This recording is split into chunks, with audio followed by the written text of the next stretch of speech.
आता तुम्ही म्हणाल, हे आणि काय चाललंय नवीन बायकांचं?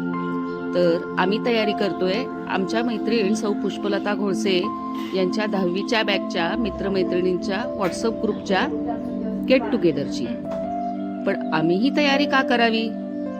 कारण गेट टुगेदर सुद्धा अगदी निराळा आहे. प्रत्येकाच्याच आयुष्यात अगदी मोजके दिवस असे असतात की जे तुम्हाला आयुष्यभर आनंद आणि अभिमान देऊ शकतात, जे कायम तुमच्या आयुष्यभर लक्षात राहतात.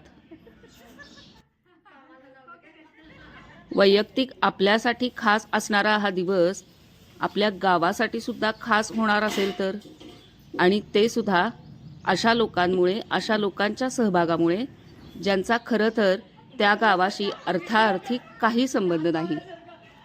SS हायस्कूल नेसरी यांची 35 वर्षापूर्वीची 10वीची ही बॅच आजऱ्यामध्ये एकत्र येत आहे.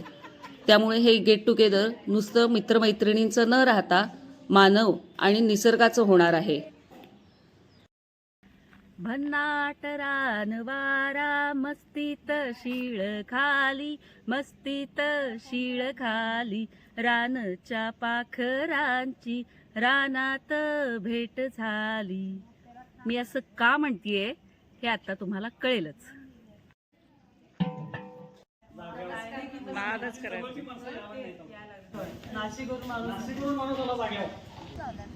आमच्या पुष्पलता मॅडमनी वृक्षप्रेमीच्या कामाची संपूर्ण माहिती त्यांच्या मित्रमैत्रिणींना व्हॉट्सअप ग्रुपवर दिली आणि अडचण सांगितली निधी आणि मनुष्यबळाच्या कमतरतेची. त्यामुळे त्यांच्या मित्रमैत्रिणींनी नुसता ऑनलाईन प्रतिसाद दिला नाही बरं का, ऑफलाईन कामाला सुद्धा आज येत आहेत. निसर्गाचा समतोल राखू पाहणारं हे खरं गेट टुगेदर नाही का? अनिल पाटील. कुठून आले तुम्ही? अर्जुनवाडी. तालुका कुठला? गडिंग्लज. ओके. काय नाव? गुडुळकर. नाही, पूर्ण नाव सांगा. शिराजी महादेव गुडुळकर. कुठून आले तुम्ही? नाशिक. येस. तपोवनाचा लढा दिल्यानंतर इकडे का आता? हो, त्या पोराचा लढा दिला इकडे. येस. तुमचं काय नाव? गणपती कांबळे. कुठून आलाय तुम्ही? गडिंग्लज. येस. सगळ्यांना माहिती आहेत, आमचे मूळचे समूह सदस्य आहेत. CR Desai sir, Shirsinge. तुमचं नाव? निर्मला काळे. निर्मला काळे. कुठून आले? गडिंग्लज. तुमचं नाव? कुठून आलाय? बुद्रेवाडी दड्डी. आणि तुमचं नाव? तुकाराम रामसिंह नावलगी निसरी. माझे सभापती आजरा गडिंग्लज. ग्रामपंचायत माझे सदस्य ग्रामपंचायत निसरी. तुमचं नाव? विजय गोविंद मटकर. कुठून आला? गडिंग्लज. संजय पाटील, राहणार तारेवाडी. आणि कोण राहिलं? भारत शिकरे, तारेवाडी. पारेवाडी का? तारेवाडी. सॉरी.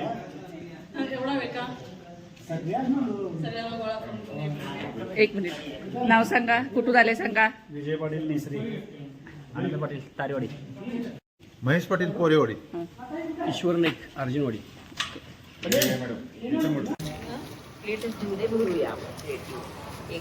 असं आयते पोहे खायला जंगलात. आजऱ्याच्या बाहेरचे इतके लोक येत आहेत म्हटल्यानंतर वनविभागाची सुद्धा 8-10 माणसं मदतीला आली. आम्ही सर्वांनी तण काढायचं, वृक्षांची मोजणी करायची आणि झाडांचं टॅगिंग करायचं, आणि वनविभागाच्या माणसांनी जाळपट्टी काढायची. त्याला होईल तसं आम्ही मदत करायची, असं हे कामाचं स्वरूप ठरलं.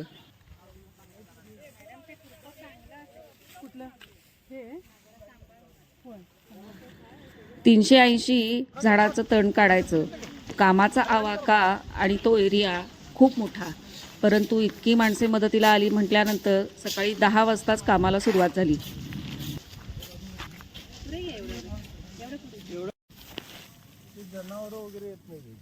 नाही. कुठे शोधिसी रामेश्वर, कुठे शोधिसी काशी, हृदयातील भगवंत राहिला, हृदयातून उपाशी. कधी न घेऊन नांगर हाती, पिकविले समातीतून मोती. कधी न घेऊन नांगर हाती पिकविले समातीतून मोती, काय तुला उपयोग आंधळ्या, दीप असून उषाशी, कुठे शोधिसी रामेश्वर अन कुठे शोधिसी काशी.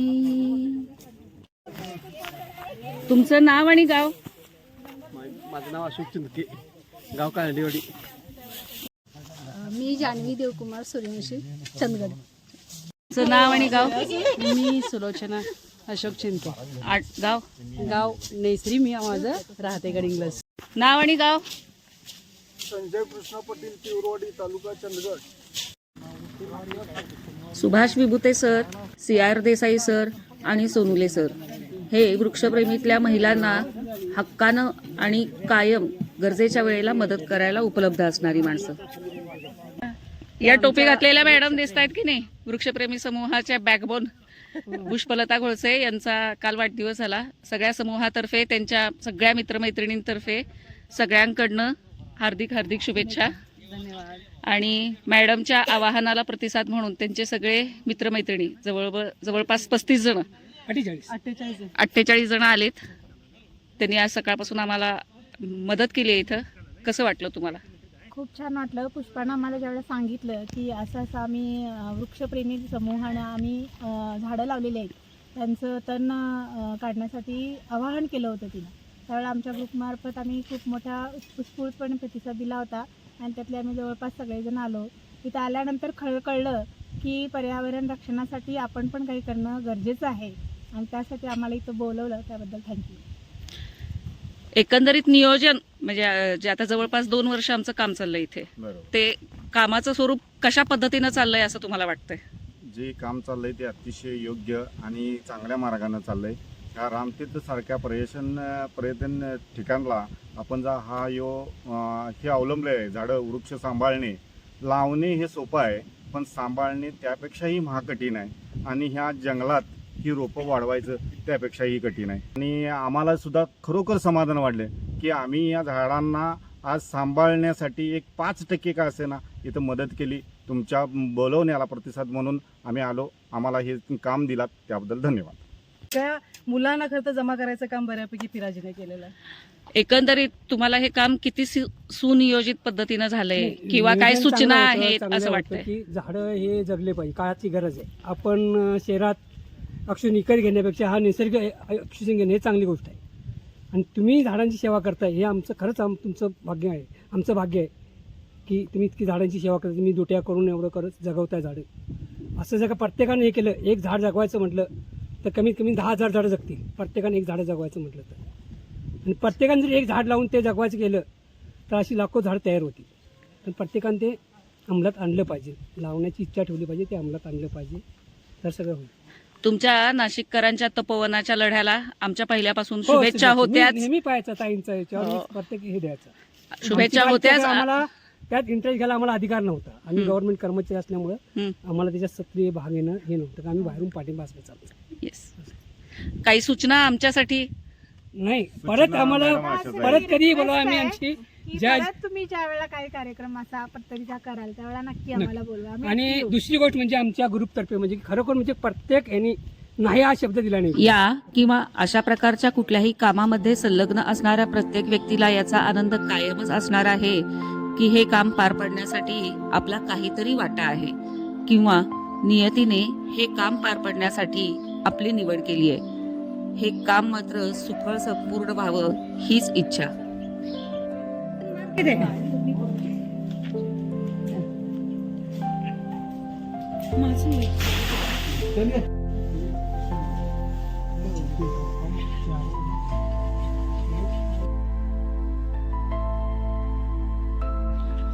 आणि सगळ्यात शेवटी आयुष्याच्या कुठल्याही क्षेत्रामध्ये ज्यांचे विचार आणि ज्यांची शिकवण कायमच वंदनीय आहे अशा जिजाऊ माँसाहेब आणि शिवबाराजांची आठवण, त्यांच्या विचारांचा जागर हा तर व्हायलाच पाहिजे.